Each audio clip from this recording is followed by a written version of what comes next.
Assalamualaikum warahmatullahi wabarakatuh. Salam sejahtera bagi yang beragama lain. Sampai jumpa lagi. Selamat jumpa di iTalk pagi hari ini. Pada hari ini saya akan membawakan mengenai kacamata versus lensa kontak. Mana yang lebih baik? Mari kita lanjutkan. Sebelum melanjutkan, mari kita lihat dulu, mari kita kenali dulu mata kita. Jadi mata kita yang sangat penting ini untuk penglihatan kita yang paling utama ini adalah kornea. Yang biasanya kalau pada kita adalah berwarna hitam. Kemudian yang di tengah itu ada pupil. Ya, ini merupakan suatu lubang untuk jalan keluar masuknya sinar ke dalam mata. Nah, kita lihat dari samping ya. Kalau dari samping seperti ini. Jadi ini adalah kornea. Kemudian ini adalah pupil. Pupil ini yang tadi merupakan suatu lubang dibentuk oleh iris. Jadi iris ini dari bagian atas kemudian melingkar sampai ke bawah. Jadi dia membentuk lubang, membentuk pupil. Jadi yang mewarnai kornea ini sebetulnya bening ya, jadi transparan, tidak berwarna. Cuman jadi kelihatan hitam karena jaringan iris yang di bawahnya. Sekarang mengapa orang memakai kacamata? Orang memakai kacamata karena penglihatannya tidak jelas. Mengapa tidak jelas? Karena biasanya bayangan bendanya itu tidak jatuh di retina. Retina itu saraf mata kita ya. Nanti kita lihat lagi sebelumnya ya. Mengapa bayangan benda tidak jatuh di retina? Nah, nanti ada penjelasannya lagi. Lanjut. Nah, mari kita kenali dulu bagaimana kita dapat melihat suatu benda. Jadi ini adalah objek atau benda yang kita lihat. Kemudian ini adalah mata kita. Ya. Jadi kita dapat melihat suatu benda bila ada sinar dari sekitarnya. Misalkan sinar matahari, sinar lampu yang dipantulkan oleh benda yang kita lihat ini. Jadi sinar-sinar tersebut masuk ke dalam mata melalui kornea tadi, kemudian melalui pupil, kemudian melalui lensa, kemudian ini melalui badan kaca, kemudian akhirnya terbentuk bayangan benda di retina. Jadi yang ini adalah retina, ya. Jadi bayangan benda yang dibentuk oleh objek yang kita lihat itu harus jatuhnya di retina. Nah, kalau dia jatuh di retina, biasanya yang kita lihat ini akan jelas. Lanjut. Jadi penglihatan yang tidak jelas itu istilahnya adalah kelainan refraksi. Jadi penglihatan yang tidak jelas dan perlu memakai kacamata biasanya disebut dengan kelainan refraksi. Mungkin bapak-bapak, ibu-ibu pernah menerima surat dari sekolah putra putrinya dengan kelainan refraksi. Jadi maksudnya adalah ini. Jadi putra putrinya mungkin memerlukan kacamata. Jadi kelainan refraksi itu bisa bermacam-macam. Jadi bisa miopia, hipermetropia, astigmat atau yang dikenal dengan silinder, kemudian presbiopia. Sebentar, balik yang tadi. Jadi kita lihat gambar ini tadi ya, kalau pada mata normal ini, jadi bayangan bendanya jatuhnya di retina. Jadi yang kita lihat ini akan jelas. Tapi pada yang gambar sebelahnya, ini orang hiperopia atau hipermetropia, ini bola matanya, panjang bola matanya agak pendek. Jadi dari sini ke sini, ini agak pendek ya. Jadi akhirnya bayangan bendanya jatuhnya di belakang retina sehingga yang dia tidak dapat melihat jelas. Orang ini memerlukan bantuan kacamata di depan sini, sehingga akhirnya bayangan yang jatuh di belakang retina ini bisa tepat jatuh di retina, sehingga dia akan bisa melihat dengan jelas. Lanjut. Sekarang kacamata. Kacamata ini adalah untuk mengkoreksi penglihatan kabur.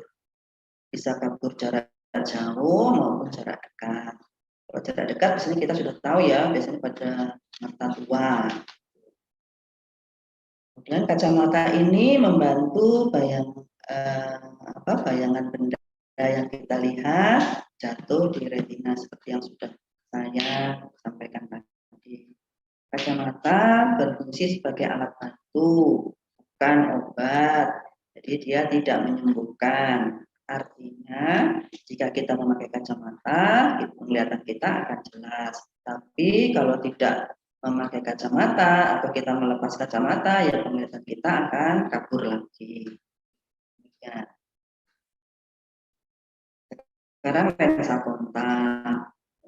Lensa kontak ini yang dikenal sekarang adalah, itu yang banyak beredar sekarang adalah lensa kontak lunak atau soft lens. Jadi kalau orang memakai lensa kontak ini atau memakai soft lens seperti tidak memakai kacamata.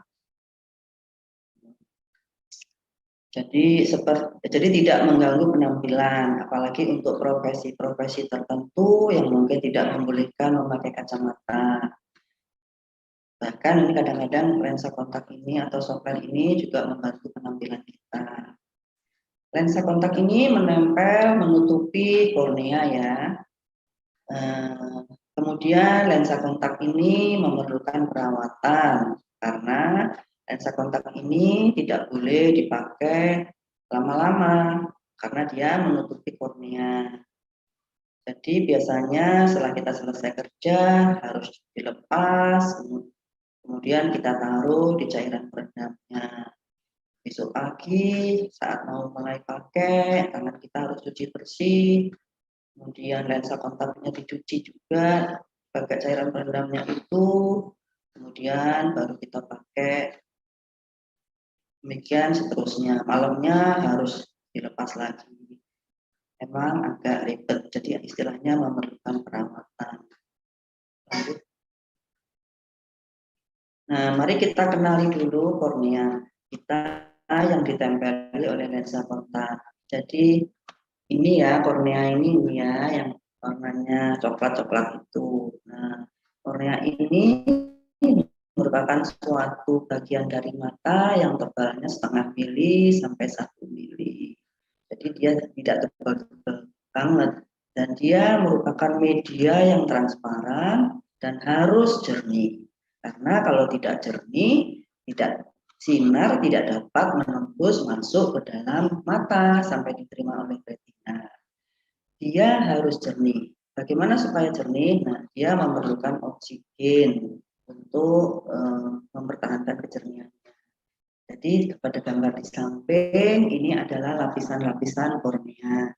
Jadi kornea ini misalkan dipotong ya, dipotong melintang sini, maka kalau dibesarkan, dipotong, jadi dibesarkan akan menjadi seperti kayak gini. Ada lapisan epitelium, membran Bowman, ini stroma, ini desmet, ini epitelium. Jadi lapisan-lapisan kornea ini ada 5 lapis, merupakan jaringan yang kuat. Ada epitel yang di bagian atas, ini yang merupakan pelindung dari kornea. Ini bila tergores, maka ini akan bisa merupakan tempat masuknya kuman. Makanya itu kalau memakai lensa kontak harus hati-hati, jangan sampai epitel korneanya itu tergores. Nah, sekarang perbandingan dari kacamata dan lensa kontak. Ya, kacamata bisa dianggap mengganggu penampilan ya pada orang-orang yang memang tidak menyukai pakai kacamata, ada orang-orang dengan profesi tertentu. Tapi enaknya dia tidak perlu perawatan.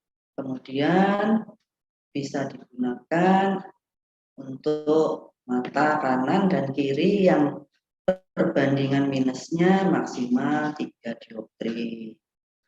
Jadi kalau lebih dari 3 dioptri, kacamatanya biasanya yang diberikan itu tidak sesuai dengan kebutuhan matanya. Jadi misalkan yang kanan 1, yang kiri 5, maka yang diberikan untuk mata yang kiri tidak 5, tapi biasanya cuma 4. Kemudian sekarang tentang lensa kontak. Lensa kontak ini tidak mengganggu penampilan, bahkan kadang-kadang menunjang penampilan ya, karena sekarang ini banyak sekali lensa kontak bermacam-macam, warna-warni, jadi mungkin membuat tambah cantik. Cuman sayangnya dia memerlukan perawatan, jadi agak ribet kalau menurut saya. Dan kemudian dia mudah terjadi infeksi karena dia langsung menempel pada kornea. Tapi istimewanya lensa kontak ini dapat digunakan untuk mata, untuk seseorang yang mata kanan kirinya perbedaannya lebih dari 3. Kan kadang-kadang ada ya orang yang satu mata kanannya itu misalkan 3, yang kirinya 8. Nah ini bisa dipakai pada orang yang seperti ini. Jadi mata kanan kirinya dapat melihat, sama-sama melihat dengan baik. Jadi kalau pakai kacamata ini ya tidak bisa. Nah, setelah melalui penjelasan-penjelasan yang tadi, mana yang lebih baik antara lensa kontak dan kacamata? Saya kira tergantung dari kebutuhan kita masing-masing dan kondisi mata kita masing-masing. Nah, sekian penjelasan saya, mungkin dapat diterima. Silahkan bila ada pertanyaan.